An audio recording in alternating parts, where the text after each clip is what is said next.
Welcome. Tonight, death toll in the Mokwa flood disaster rises to 150 as federal government delegation visits the area to commiserate with the government and people of Niger State. President Bola Tinubu commissions first phase of completed section of the 700-kilometer-long Lagos-Calabar coastal road, warns that development without approval will not be compensated. Former Vice President Atiku Abubakar and former Governor of Rivers State, Rotimi Amechi, criticized President Tinubu's economic policies, accused his administration of weaponizing poverty. And a recent survey conducted by the NOI polls highlights insecurity, especially kidnapping for ransom, as well as increasing cost of living as the biggest problem in Nigeria. In on business, OPEC and its allies agreed to increase their joint daily production by 411,000 barrels in July amid steady global economic outlook and current healthy market fundamentals. And on sports news tonight, French side Paris Saint-Germain beat Inter Milan 5-0 in Munich to win their maiden Champions League title.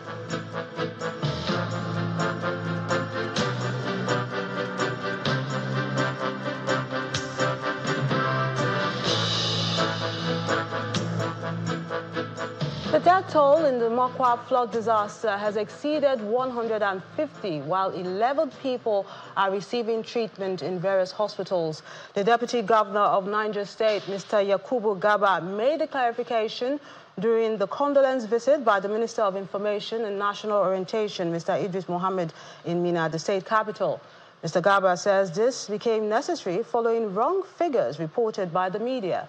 He emphasized the need for the federal government to establish temporary camps to accommodate persons displaced by the flood. Our correspondent Victoria Longjohn has this report. A team of rescuers continue their search for missing residents in Mokwa local government area of Niger State after a torrential rain on Wednesday evening washed away and submerged dozens of homes, leaving a trail of destruction. The heavy downpour caused widespread flooding, with many homes and buildings affected. Mokwa local government, a major transit point for vehicles carrying essentials, lies on the banks of rivers Niger and Kaduna, making it prone to flooding. This time, the disaster is catastrophic. For these survivors, the disaster is too much to bear as they mourn the loss of their loved ones and come to terms with the magnitude of the disaster. By me going there, you will see people more than 30 something on top of water. They carry go. Houses, everything, vehicles. My house is destroyed. So my properties has gone.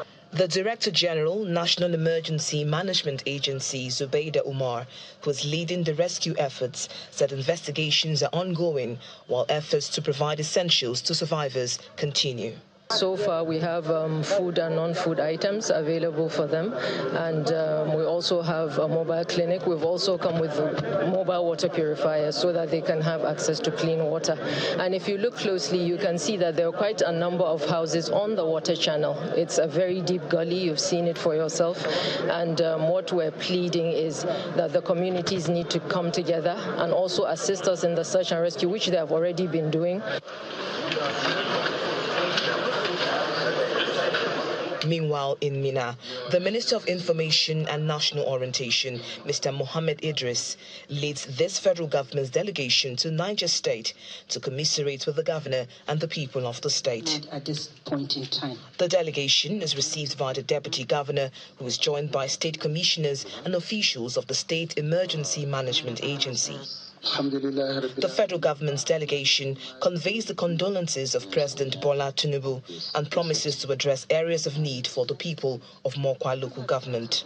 Although Mr. President is in Lagos, he is following this development in Mokwa very, very closely. He has activated, like I said earlier, every government agency to ensure that what needed to be done by government is done to bring succor to those who are living around that community.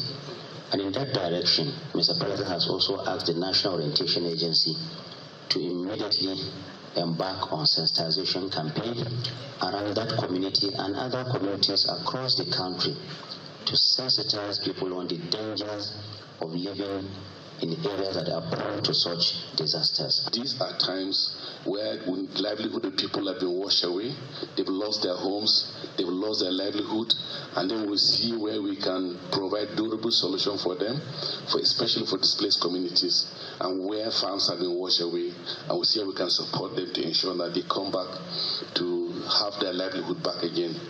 The Deputy Governor appreciates the gesture. We thank you for the coming.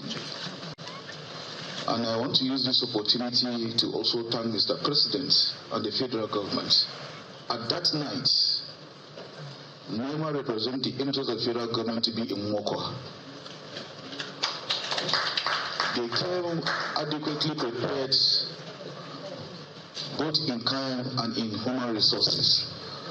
He then gives an update on the death toll from the incident. At the moment, about 3,018 persons have been displaced at the moment. The households affected are 503 and still counting. These houses affected of 265 is within Mokwa community.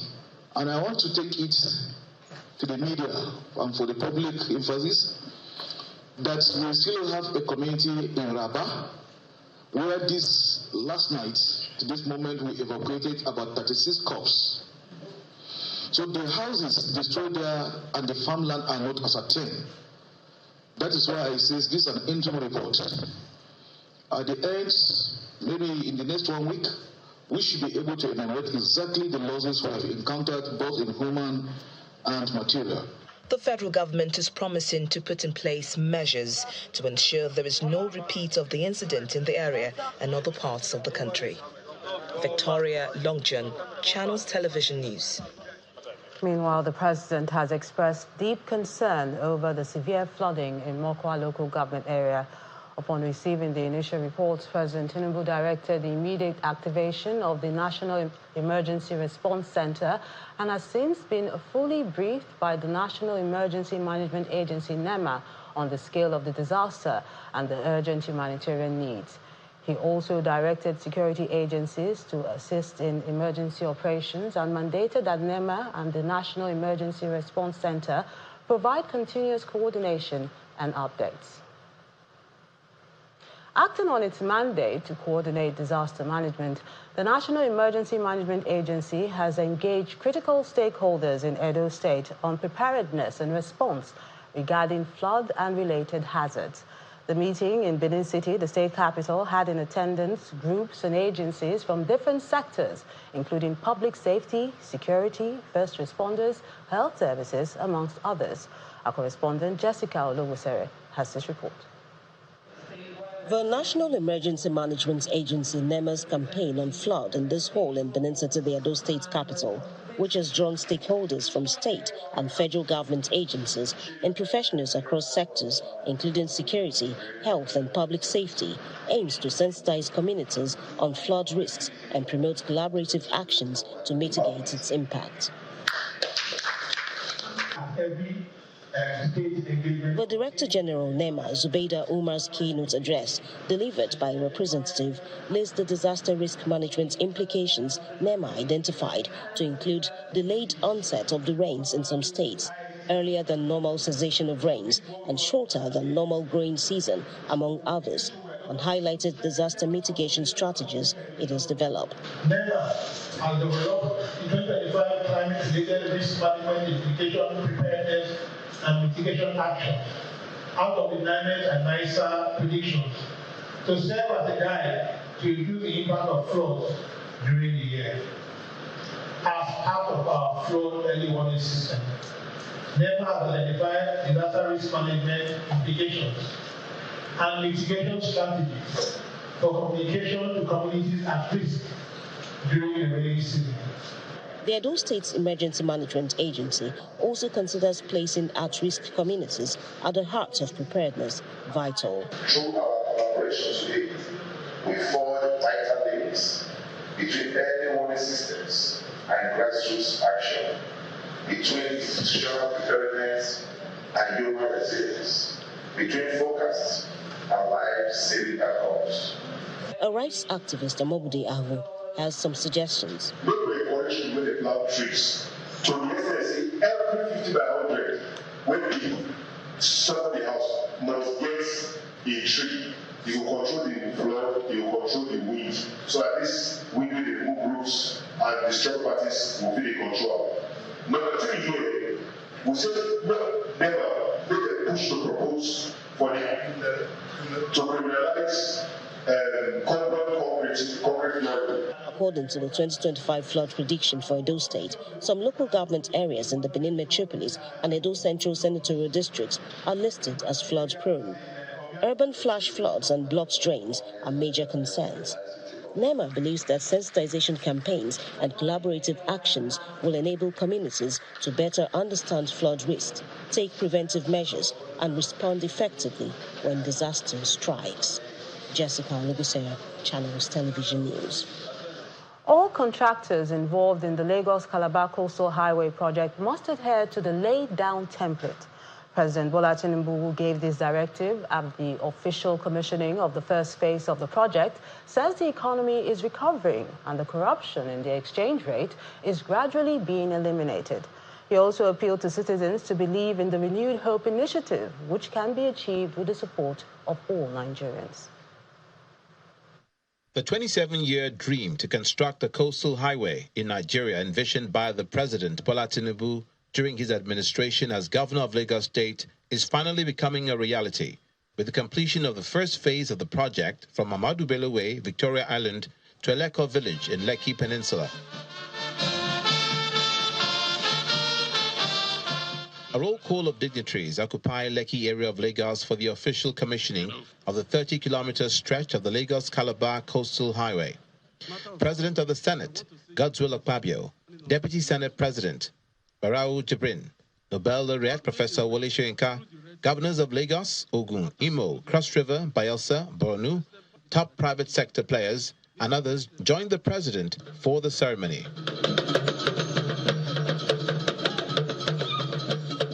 The project, under the supervision of the Minister of Works, is being executed by a number of contractors and will connect 9 coastal states. Section 1 alone, which is 47.47 kilometers by 6 lanes highway, already has 30 kilometers completed. Nearly 20 kilometers from Victoria Island eastward towards Lekki Corridor, and nearly 10 kilometers from Eleko heading westward, both ends actively advancing towards the one other. Mr. President, under contract, we committed to 36 months completion, but we are determined, God willing, to achieve completion in 20 months.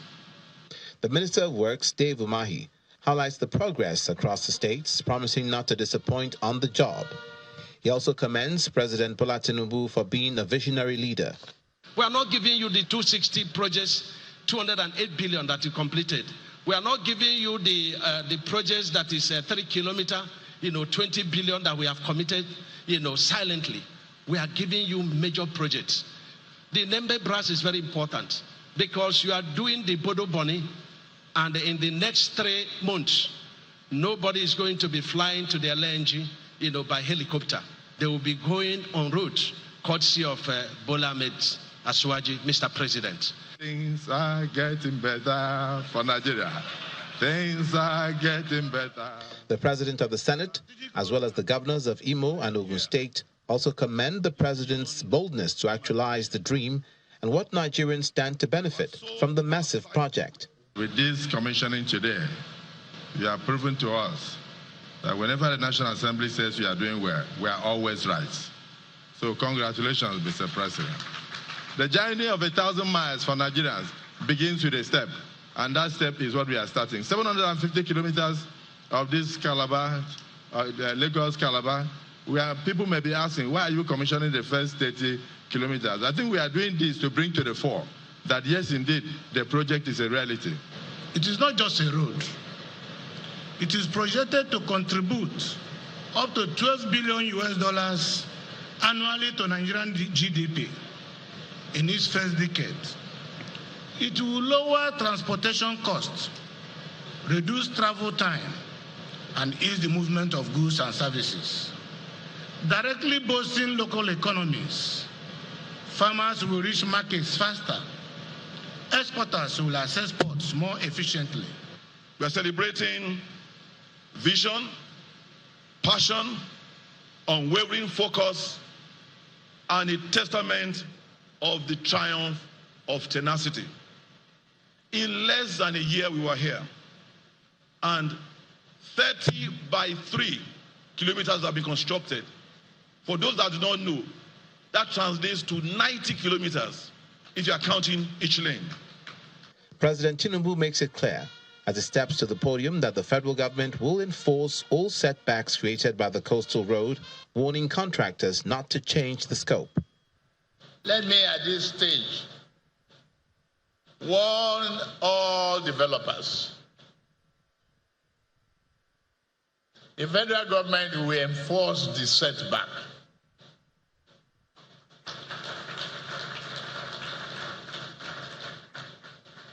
If not for anything, it's for the interests of our nation. Development without approval will not be compensated. We have gazetted and published the setback. We are going to enforce it rigidly in every way possible. He also uses the opportunity to virtually commission other completed renewed Hope signature projects within southern Nigeria, a huge part of his administration's plans to expand the transportation ecosystem. In part two, after the break, former Vice President Atiku Abubakar and former Governor of Rivers State, Rotimi Amechi, criticized President Tinubu's economic policies, accused his administration of weaponizing poverty. That's in a moment. Join us again. Welcome back. If you just joined us, you're watching the news at 10 live on Channels Television. A reminder of our top stories. Death toll in the Mokwa flood disaster rises to 150 as federal government delegation visits the area to commiserate with government and people of Niger State. President Bola Tinubu commissions first phase of the completed section of the 750-kilometer-long Lagos-Calabar coastal road, warns that development without approval will not be compensated.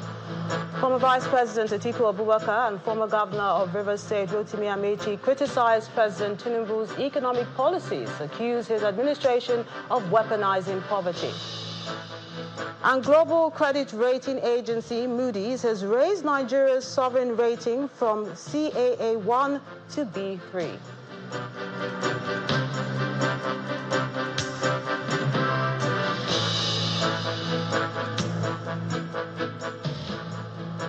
Politics now. Former Vice President Atiku Abubakar, former Governor of Kaduna State, Nasiru El-Rufai, and former Governor of Rivers State, Rotimi Amechi, have explained why they are leading a coalition to unseat President Bola Tinubu in 2027. Mr. Abubakar and the two former governors criticized the president's economic policies, accusing his administration of weaponizing poverty in Nigeria. They spoke at a public lecture in Abuja in honor of Mr. Amechi. Thank you very much. Thank you very much, Professor. Former Vice President Atiku Abubakar, the Emir of Kano State, Sanusi Lamido Sanusi, Nobel laureate Professor Wale Soyinka are among the dignitaries attending the public lecture in Abuja, an event to honor former Governor of Rivers State, Mr. Rotimi Amechi, on his 60th birthday. But look what it morphed into. What started as a mere birthday gathering soon turned into a political conference. The economic policies of the President Tinubu-led administration is in focus, as former Vice President Atiku Abubakar and Malam El-Rufai explain why they are leading a coalition ahead of 2027. This particular government is weaponizing poverty.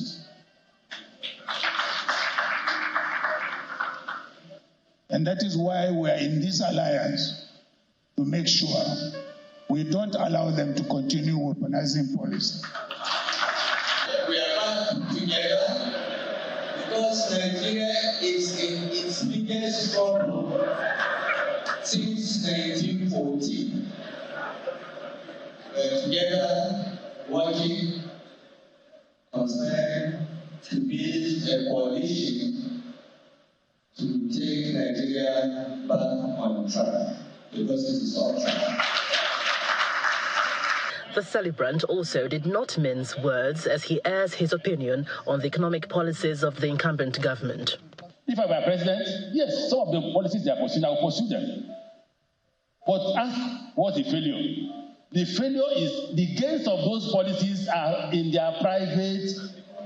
If they bring those gains, okay, we are paying, at the time we are paying close to 4 to 5 trillion naira for oil subsidy. So they've stopped. Why is the 4 to 5 trillion naira? If they dump it on the economy, you will not be crying. We want to submit to the opposition if the opposition can lead us out of this problem. However, the former governor of Abia State, who is a serving senator, has an advice for the leaders of the coalition. When I came in here and climbing up here, I've seen a lot of you, and as my brother El-Rufai said, there are a number of you who are expert conspirators, who know how to assemble coalitions and then take over governments as you did to my party 2015. And when you did so, particularly to a clueless government, so-called, now, 11 years down the line, we thought that there would have been no weaponization of poverty. And the only advice I can give, not being a professional coalition builder and conspirator, as some of you are, is that this time, shine your eyes. As you build coalitions and conspire, shine your eyes. Former Vice President Atiku Abubakar, El-Rufai and Rotimi Amechi were all part of the coalition that ousted the then-ruling People's Democratic Party in 2015. A decade after, the march is still on as political enthusiasts watch how things will play out in 2027. Meanwhile, social commentator Mr. Reno Mokwa believes the coalition will not succeed in its effort to defeat the ruling All Progressives Congress APC. The former presidential aide stressed that Mr. Abubakar will not give the 2023 Labour Party presidential candidate, Mr. Peter Obi, the vice presidential slot if they form a coalition. He made a statement during our program, Inside Sources. The reason why Peter Obi was able to command some kind of following in 2023 is because you had three major Muslim candidates, Asibaji Bola Ahmed Tinubu, Waziri Atiku Abubakar, and Alhaji Rabi Musa Kwankwaso. And a lot of Christians and Southerners felt that the election was taking a religious tone, and so they backed Peter Obi. And they backed him for president. Now, what we're seeing with the coalition is that Peter Obi has been offered a vice presidential slot, and that there might be just a one-term presidency going to the north. That's their configuration. Now, I'm telling you, if Peter Obi accepts that, he's not going to get the kind of support that he got in 2023. First and foremost, the northern Christians, the northern minorities, what we call the Kwajaja axis, sometimes also called Kwararafa axis, which begins from Zulu in Kebbi State all the way to Gembu in Taraba State. They're not going to be in support of him. They're not going to support him. Why? Look, these people were dying on a daily basis under Muhammadu Buhari. A lot of these people, the first time they've been able to return to their villages is when Bola Tinubu became president and appointed Malam Nuhu Ribadu, who is our best national security ever, if you look at the achievements that he has garnered. So these people are not going to now vote for somebody who might make things go back.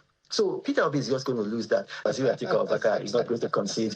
I mean, these obedience, they tend to be delusional. They tend to believe their wishes. You know, to a large extent, you know, it's very, very easy to cajole them to believe things that ordinarily they would not have believed if they were using their senses. So, I mean, if you had the full conversation with Mr. Reno Mokri. Watch Inside Sources tomorrow, that's Sunday, by 6 p.m. on all our platforms. Global credit ratings agencies Moody's has raised Nigeria's sovereign rating from CAA1 to B3. At the same time, Moody also upwardly adjusted the country's economic outlook from positive to stable. In a statement, the International Ratings Agency emphasized the impact of recent changes in Nigeria's foreign exchange management framework, saying it has improved the balance of payment as well as other bold reforms by the federal government. Just last month, Fitch upgraded Nigeria's credit rating from B- to B with stable outlook, citing confidence in President Tinubu's economic policy reforms within the last 2 years. Meanwhile, economic analysts say this positive revision signals growing confidence in the country's economic stability and future outlook. Still ahead on the news at 10, OPEC and its allies agreed to increase their joint daily production by 411,000 barrels in July amid steady global economic outlook and current healthy market fundamentals. That's on business news. Please stay with us. Welcome back. In Abia State, over 40 billion naira has been paid to clear arrears of salaries and pensions owed civil servants and pensioners. That's according to the governor, Dr. Alex Oti, who says his administration had been burdened by unpaid salaries and pensions when he assumed office.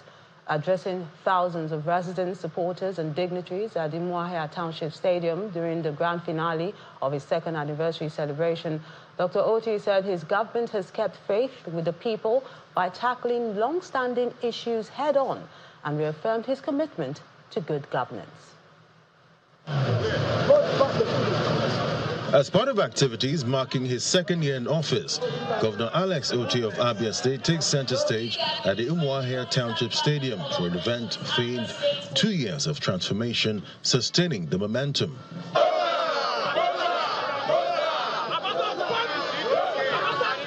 The historic celebration commences with a ceremonial parade by officers of the Nigerian police force, watched by high-profile dignitaries in attendance and enthusiastic residents.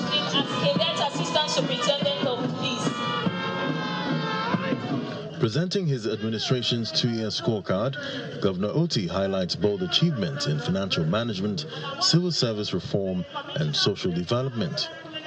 He announces that over 40 billion naira had been spent to clear outstanding salaries and pension arrears, restoring dignity to public service and ensuring prompt payment to workers and retirees. I'm glad to report to you today that as we speak, I'm not sure we are going anybody. We are also supporting and investing in renewable energy. Today, we have close to 7,000 solar lights scattered all over the state.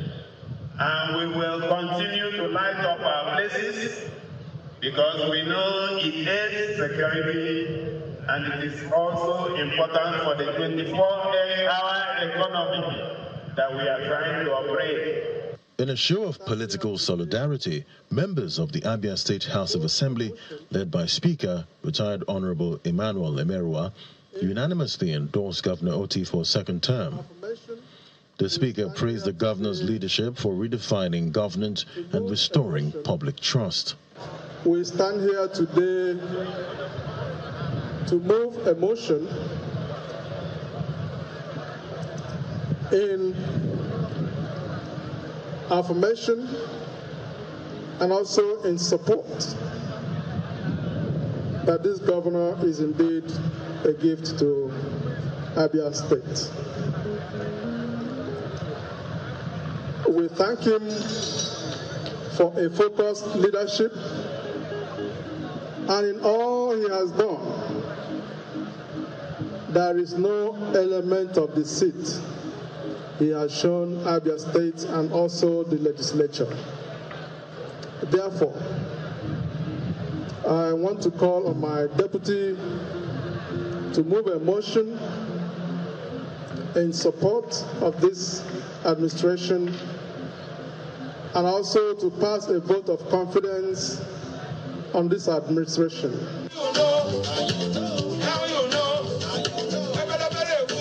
As the anniversary celebration reaches its grand finale, residents across the state echo a common sentiment: gratitude for a leader who has not only delivered on promises but restored hope in governance. As the world becomes increasingly digital, children are growing up in an era shaped by screens, social media, and instant connectivity. Our tech correspondent, Sunist Nathaniel, delves into how the digital revolution is transforming childhood in Nigeria, bringing both opportunities and challenges. From classrooms to living rooms, smartphones to social media, Nigerian children are growing up in a world their parents could barely imagine. In this digital age, the internet isn't just a tool, it's a playground, a teacher, a window, and sometimes a trap. As connectivity spreads, so does the consequences of connectivity. For millions of children, the digital world offers knowledge, connection, creativity, but it also portends grave dangers. 50/60. Okay. Nevertheless, the Nigerian Communications Commission's Child Online Safety Index report indicates that the average Nigerian child spends between 3 and 10 hours daily in front of a screen.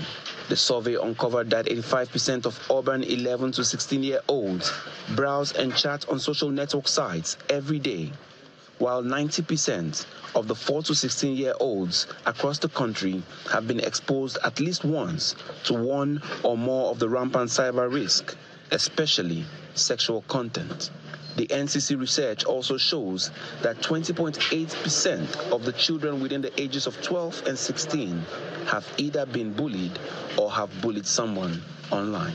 The survey revealed that no conversation happens between parents and 50% of the 11 to 16-year-old children about their activities online, while 30% of the 11 to 16-year-old children said no teacher had ever talked to them about what they do on the internet. Basically, I use it for assignments, connecting with friends, or watching movies. The good side of the internet is it's very educational and you can connect with people on it. The bad side is it could lead to stalking or cyberbullying, which is very bad for people or students. Actually, I find cyberbullying online uncomfortable. Like, I scroll online and I see stuff like fat shaming and calling girls names, and I find it very uncomfortable. I usually interact with my friends about that. I talk with them mostly about what I do online. I feel like children should naturally be up to age before you can give them phones, particularly because my kids, I don't give them phones. Parents really have to do better. You really have to watch the kids, what they watch, at all times. You really have to watch them. We are very keen on their internet security. One of the major is this: we can create a platform where one or two teachers is not part of that platform to guide what they do. We understand the importance of digitalization. That is why we work assiduously in ensuring that our students are taught properly and they know how to use the modern technological tools properly to advance their academics. Between the NCC and the National Information Technology Development Agency, there are policies on protecting children online. However, the federal government is working on introducing the Child Online Access Protection Bill, aimed at making the country one of the safest digital environments for minors. The document, though, is still in the works since 2023.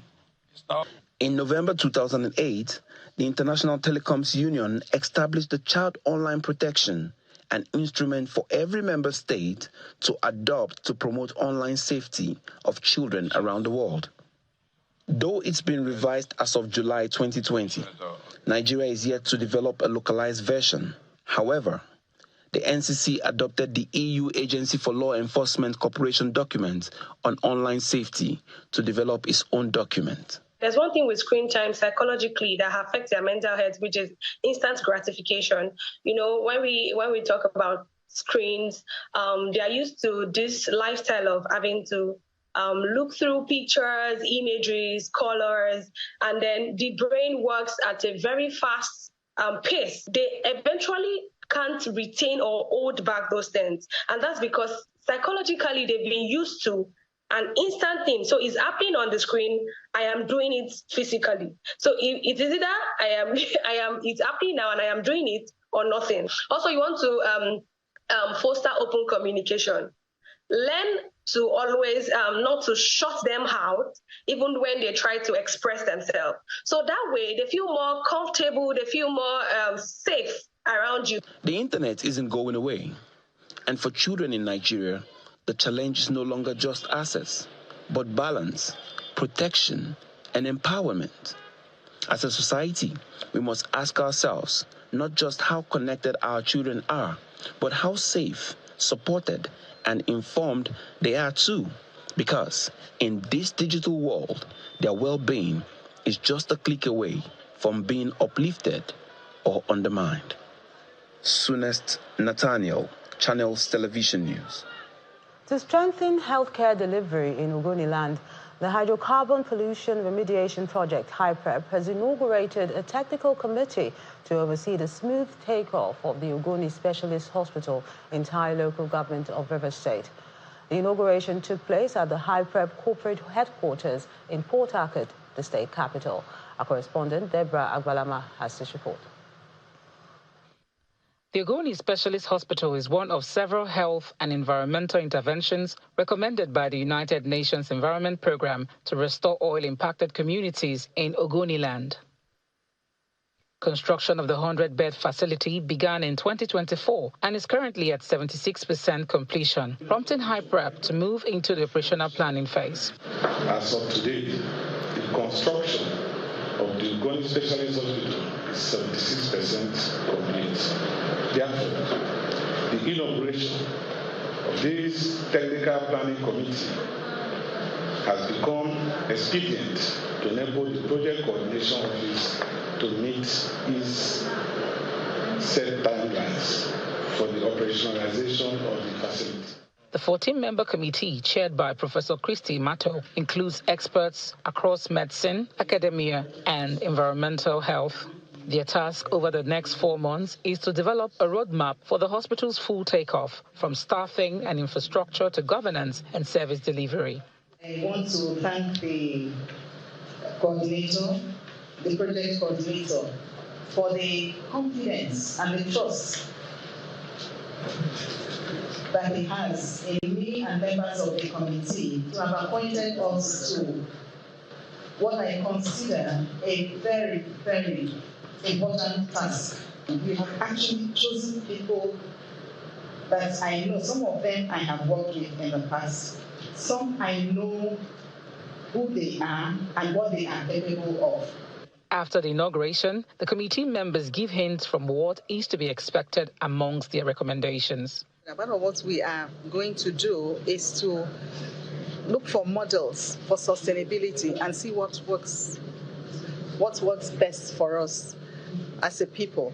And we must make sure that apart from the hospital just being there, that the average Ogoni person has access to the hospital and that whatever fees are charged are affordable. We admit the fact that a number of projects of this kind has come, and a lot of them we are even seeing right now, quite gigantic, but unfortunately appear to be inactive. Okay, and I don't think that will be our experience and our testimony, considering the quality of the members of this committee, which I'm quite optimistic we're going to do well with the level of commitment I've also seen from our project coordinator. The Ogoni Specialist Hospital will house units of oncology, ophthalmology, dental care, maternity, and emergency response, amongst others. The committee's final report will be submitted to HYPREP's management, then forwarded to its governing council for final approval. HYPREP says the project reflects the federal government's ongoing commitments to public health in Ogoni and to fulfilling promises of the UNEP report implementation. Deborah Abalama, Channels Television News. Company news now. Paralex Bank says it has rewarded 925 customers in the last 6 months through its Save and Win promo initiative. Its chief digital officer and head of retail says the initiative is part of the company's corporate social responsibility, which is a way of giving back to the society. He made this comment at the Paralex Bank's Save and Win promo grand finale season 1, which took place in Lagos. Banking with a commercial bank like Paralex Bank is considered a good choice for operators owing to its reward systems. One of such is its Save and Win promo season, which has been on for about 6 months. Customers gather at the Osola branch in Lagos to be part of the grand finale. For the past 6 months, we've actually been rewarding customers. We've taken this to Ibadan, we've been to Port Harcourt, we've been to Uyo, we've had winners from our Calabar branch, and all across, including Abuja, the FCT. Do we have our winners? Customers participating virtually get their share of reward as 50 of them each win 5,000 Naira airtime. Another 50 wins 10,000 Naira cash prize, while 30 customers get 20,000 Naira each. 20 winners get 50,000 Naira each. 3 winners receive 100,000 Naira each. And the grand prize of 1 million Naira goes to Chidebere Azubike and S.A. Fidelis. No other person than S.A. Fidelis. When you see the alert, you say thank you, I'm sure. How much? 1 million. 1 million Naira. For those running small-scale businesses, salary earners, Paralex Bank has a loan package and investment options safe for everyone. The maximum amount for the first timer is 5 million Naira. 5 million Naira. It's a function of your turnover from wherever you are coming that will determine the amount of money we are giving to you. So if you can, our belief is that if you give you this, we expect you to bring your 100% business empire to us. We are the futuristic bank. We are here to stay, and as you can see, it's not film trick, it's life. And you saw we call one of the winners, and he expressed his pleasure at winning. Over 900 customers have been rewarded in 6 months as Paralex Bank hopes to boost its expansion plans. The 5 draws we've had so far, we already rewarded 770 customers. And as you'll have seen today, we've rewarded additional 155. So at this point today, we have rewarded 925 customers in 6 months. And just like you have asked, in 3 years, we want to become a challenger bank for national banks and perhaps become a global bank to be reckoned with. Paralex Bank says it's redefining customer experience through digital innovation, with a determination to become the preferred financial solutions provider and deliver unparalleled value to its esteemed customers who have the opportunity to experience a world of limitless possibilities. For more business stories, here's Will Ibong.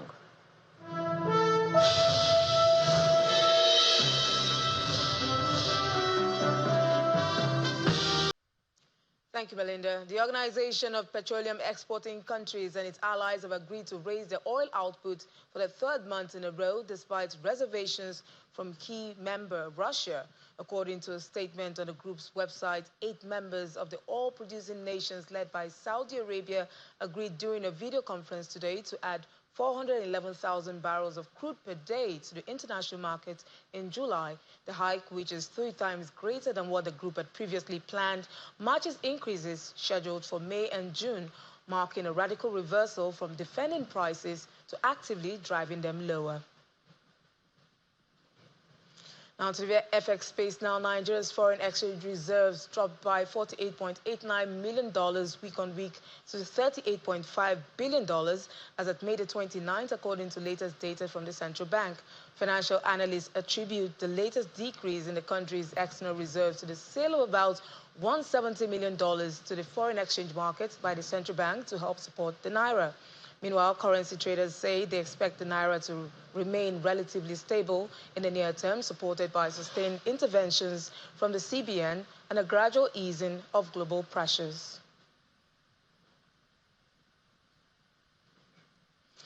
Now to the aviation space, African Airlines recorded a 13% year-on-year increase in international passenger demand and an 8% year-on-year increase in international passenger capacity last month. And this is according to the latest data from the International Air Transport Association, IATA. In its April 2025 report for the airline industry, IATA says the figure shows steady recovery and growth in the continent's aviation market amid a global rebound. IATA also mentions that African carriers saw a 4.7% year-on-year increase in air cargo demand, while cargo capacity rose at a faster rate of 9.7%, marking a continued recovery in the region's air freight sector. And that's business news. It's back to Melinda for the rest of the news at 10.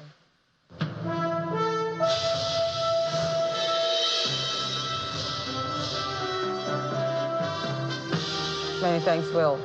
Governor Abu Kefas has asked residents of southern Taraba to unite and fight their common enemy, insecurity, in order to restore peace and reconciliation for the development of Taraba State.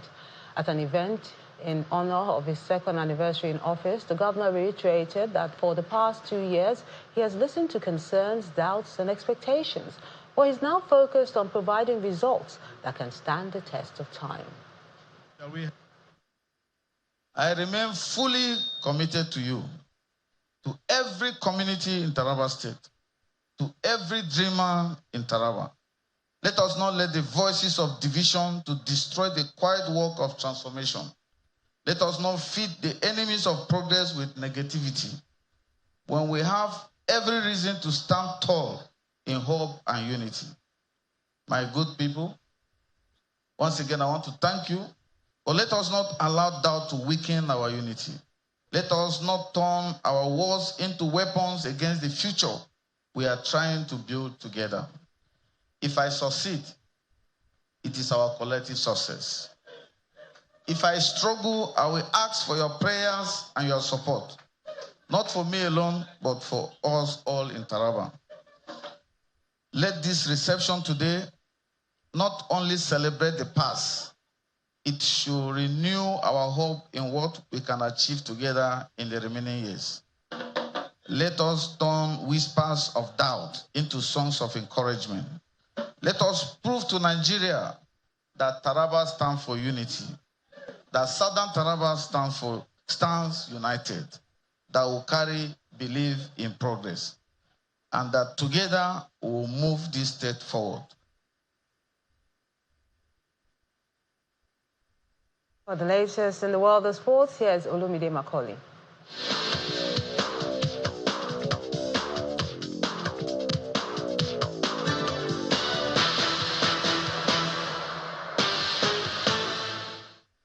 Thank you, Melinda.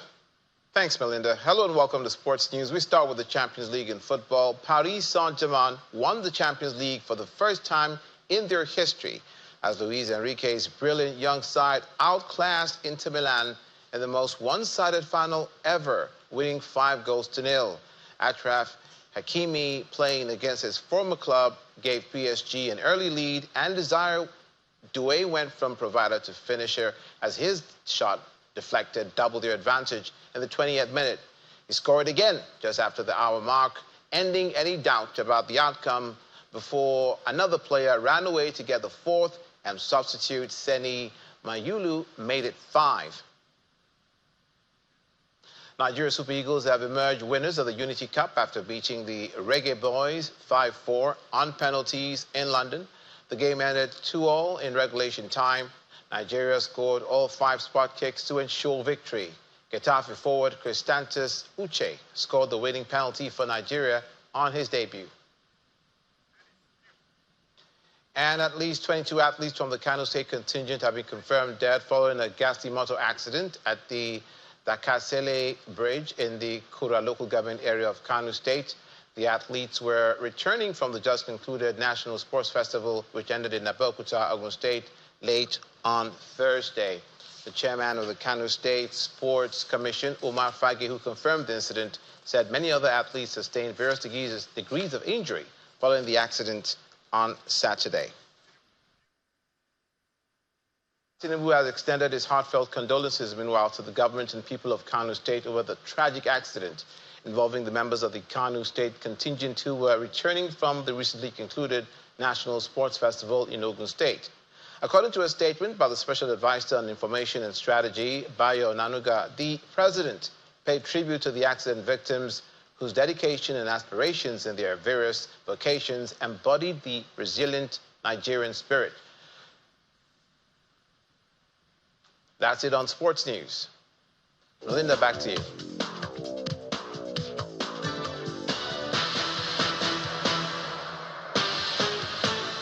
Many thanks, Olumide. On the international scene, the Israeli Prime Minister's office and the U.S. President's Middle East envoy have labeled Hamas's response to the ceasefire plan as totally unacceptable. This comes after Hamas pledged to release 10 living hostages and 18 bodies in exchange for an agreed-upon number of Palestinian prisoners held in Israeli jails. And the main news again. The death toll in the Mokwa flood disaster has risen to 150 as federal government delegation visited the area to commiserate with the government and the people. The Niger State Deputy Governor Yakubu Gaba also emphasized the need to establish a temporary camp to accommodate displaced persons. That's the news at 10 tonight. I'm Melinda Akilami on behalf of the team. Good night.